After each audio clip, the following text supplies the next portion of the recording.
Hi, everyone. Welcome back to Global English Podcast. I'm Jordan. And I'm Taylor. We are so happy you're here with us today. Maybe you're on the train or maybe you're folding laundry. Or maybe you're just avoiding that giant list of things you should be doing. Exactly. And hey, if you're going to escape your responsibilities, doing it in English seems like the most productive way to procrastinate, right? I totally agree. You're avoiding one job, but your brain is doing another. It's a great trade-off. But you sound really energized today. I am, because I actually had this small but kind of huge personal breakthrough this morning. Oh, really? Yeah, it's the perfect way to start today's deep dive. I answered a message without spending like 10 minutes rewriting it. Wait, what? No overthinking. You just sent I it. just sent it a quick voice message. It was probably, 15 seconds. Wow. For you, that's revolutionary. I know, and I thought, okay, it wasn't perfect. My accent was probably a little off. Grammar wasn't, textbook perfect. But it was real. Yeah. And the relief was just wow. That feeling is so relatable. The moment you just get past that noise in your head and just do it. I have that too. I write, I delete, write, delete. And the moment just passes. It's all this energy trapped in your brain. And I think that's what so many of our listeners feel. For sure. Especially at that intermediate, that B1 level. Yeah, your head is just full of these beautiful, perfect sentences. You know the grammar, you know the words, but when it's time to speak. Your mouth is on mute. Exactly. On mute. And that is the core problem we are diving into today. Not more grammar rules. We're looking at that barrier, that moment. Your brain is working so hard, but your voice is just quiet. So many missed chances because of that. So our mission today is really simple. Stop thinking, start talking. Yeah, we're going to look at real stories, simple ideas, and these tiny little steps you can take so speaking feels less like a test. And more like just, talking to a friend. And just a quick level check. This deep dive is designed for B1 for intermediate learners. So the English is clear and simple, but the ideas are deep. It's not baby English. No, but it's not super advanced academic English either. And if you're a strong beginner, you are so welcome here. Please stay with us. It's a safe space. Absolutely. And we promise we'll talk about some of the more complex words we use, like overthinking or perfectionism. Mm-hmm. At the very end, we'll do a calm little word tour to make sure everything is clear. For sure. But before we get into the really good stuff, we just have one small favor to ask. Yeah. If you're getting something out of this, please take a second to like this episode and subscribe to the Global English Podcast. It really helps other learners find us. It really does. Oh, yeah. Okay, so let's get into it. The core problem, that feeling of connectivity lost. Ugh, the moment of failure. It feels so big. I have to share the story about a bakery. Okay, I'm listening. So I was in this little bakery, and I had my sentence ready. I practiced it so many times. Hi, can I have the chocolate cake, please? Perfect. Simple, polite, gets the job done. You were prepared. I thought I was. But then it was my turn, and the lady behind the counter, she smiled and said something really fast in her language. Something you weren't expecting. Totally unexpected. And my brain it was like someone pulled the plug. Like the Wi-Fi just went dead in the middle of a Zoom call. That is such a brutal feeling. Yeah. 1 second you have a perfect connection, and the next it's just static. Yeah. Nothing. Total static. So I just stood there and I tried to get the sentence out, but all that came out was this like broken mess. Hi, I cake this, please. And then I just pointed. I pointed like a little kid. Oh, the pointing. We've all been there. It felt so humiliating. But here's the thing, and this is so important. The practice sentence failed, but did the communication fail? Oh, no. You still got the cake, right? I did get the cake, yeah. And she was nice about it. She didn't laugh. But I felt so ashamed, like, why couldn't I say one simple thing? Because you were aiming for perfection, not communication. But you still won. You got cake. Imperfect communication is still a victory over silence.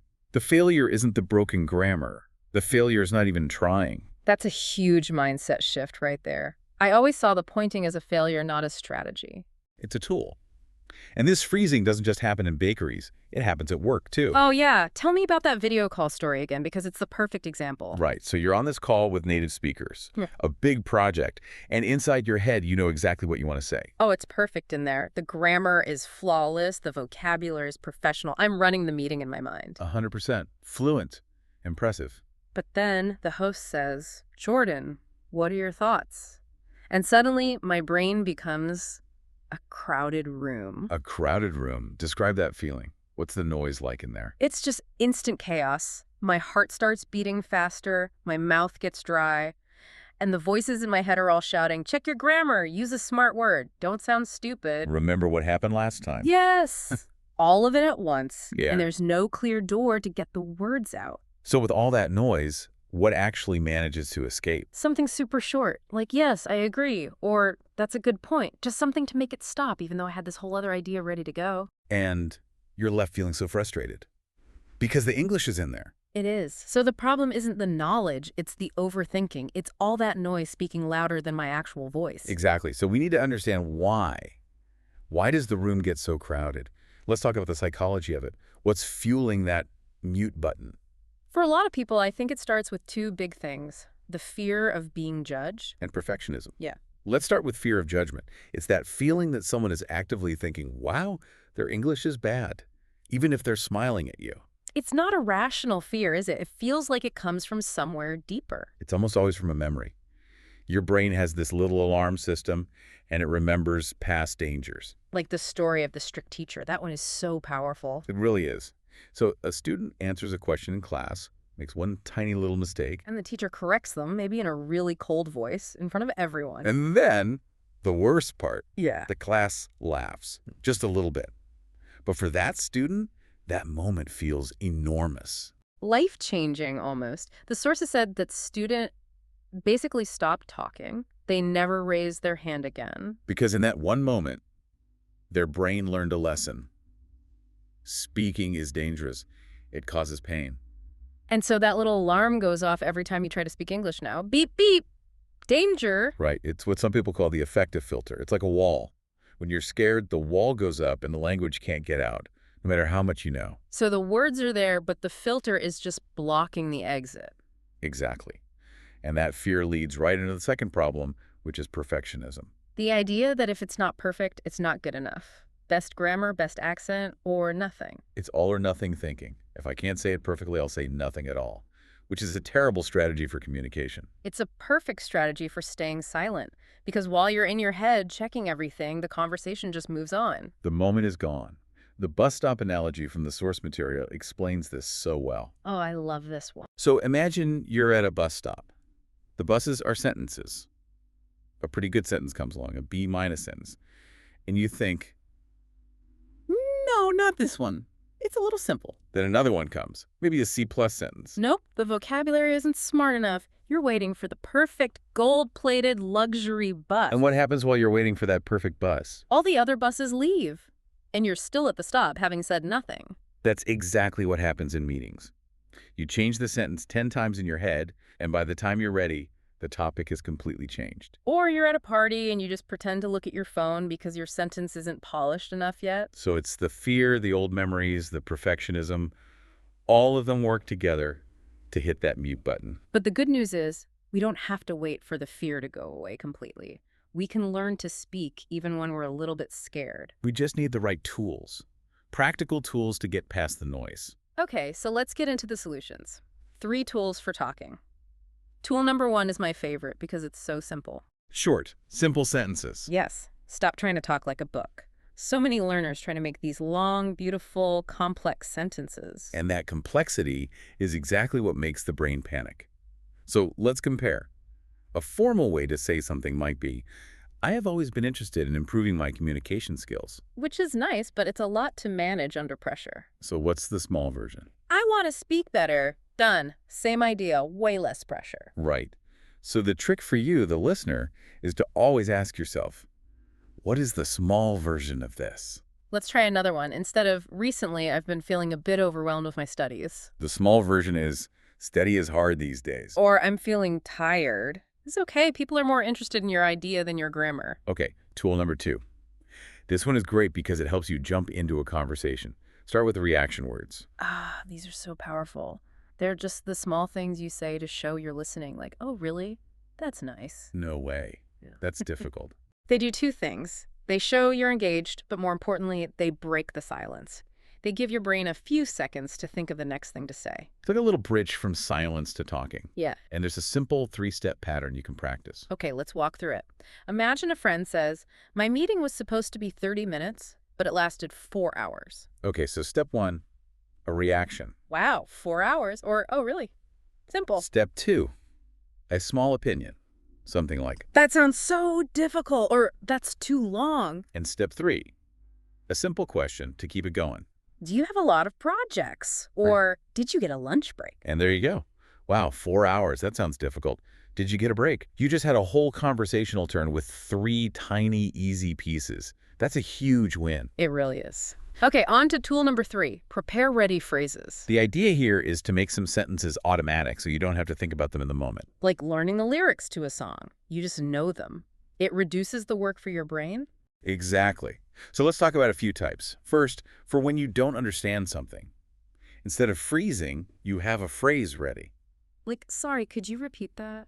Or, can you say that a bit more slowly? It buys you time.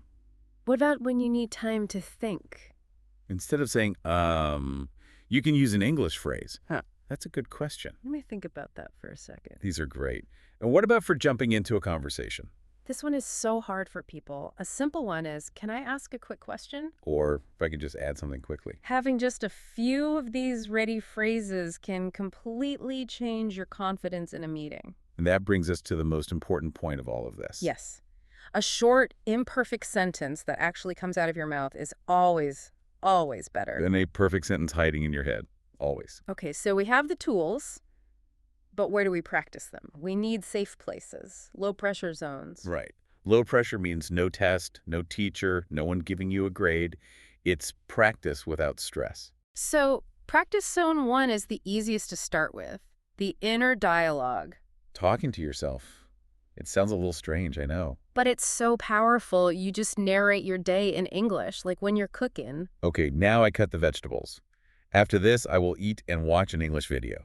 Or when you're walking. I'm going to the bus stop. I feel a little tired, but I'm happy I'm learning. What this does is it gets your mouth, your tongue, your lips used to the physical feeling of speaking English. It makes the sounds feel more familiar.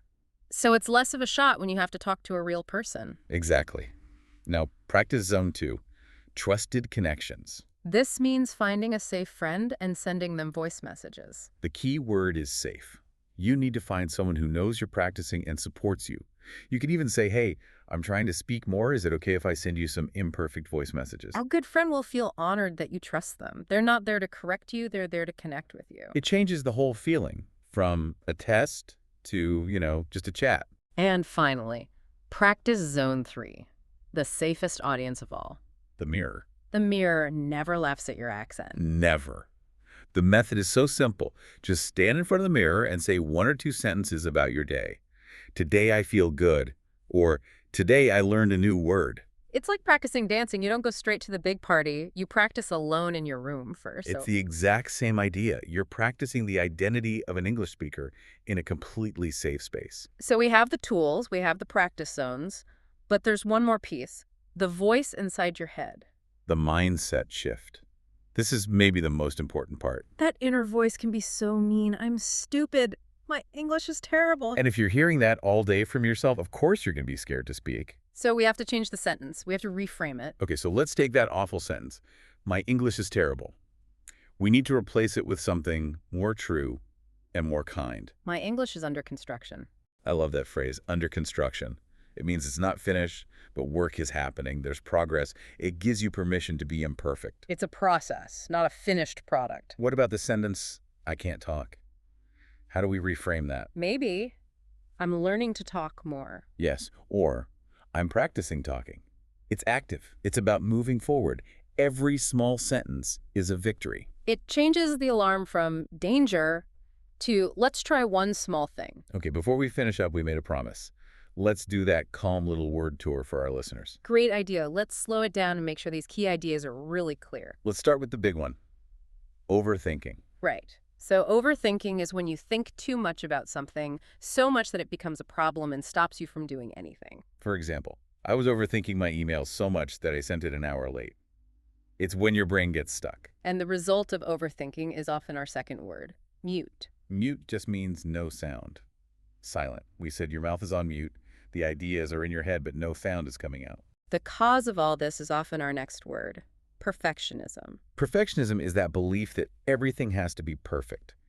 If there's one small mistake, you feel like the whole thing is bad. My perfectionism stops me from speaking because I'm so afraid of making a grammar mistake. It's a very heavy feeling. And the solution is to find places that are low pressure. Low pressure just means relaxed and not stressful. No test, no grades. Talking to my friend in a voice note is very low pressure for me. It's safe practice. And in those low pressure moments, you can focus on making progress. Progress is just moving forward step by step, even if it's slow. Speaking one sentence in a meeting today was huge progress for me. A small step is still a step forward. Which leads to our favorite mindset phrase, under construction. Yes. Just like a building that isn't finished yet, my English is under construction. It means it's not perfect yet, but I am working on it, and that's okay. It's a temporary state, not a permanent problem. And two of our tools. First, reaction words. Those are the small things you say to show you're listening. Oh, really? That's difficult. I see. They break the silence and give you a moment to think. And finally, ready phrases. These are the sentences you practice until they're automatic. Like, sorry, could you repeat that? You don't have to think about them, so your brain can relax a little. And that's our word tour. You can always come back and listen to this part again to practice. So as we wrap up, just remember, you don't have to fix everything today. The goal is one small sentence. Your English is beautifully under construction. It deserves to be heard. So don't let that internal noise, that overthinking, keep your voice on mute. And with that, here's our micro challenge for you today. Say one real sentence in English. Just one. To a person, to your mirror, to a voice note. Something small. Today, I practice my English. Don't wait for a perfect moment. Just find a normal moment and try. And if you're feeling brave, come find us in the comments. Yes, finish this sentence for us. One situation where I overthink and stay quiet is... When you write it down, you're facing it. And you'll see you are not alone. We are all in this together. We are so proud of you for doing this work. If this helped, please share it with a friend who might need it. You could be practice partners. And please remember to subscribe to the Global English Podcast for more deep dives like this one. I'm Jordan. See you next time. And I'm Taylor. Bye.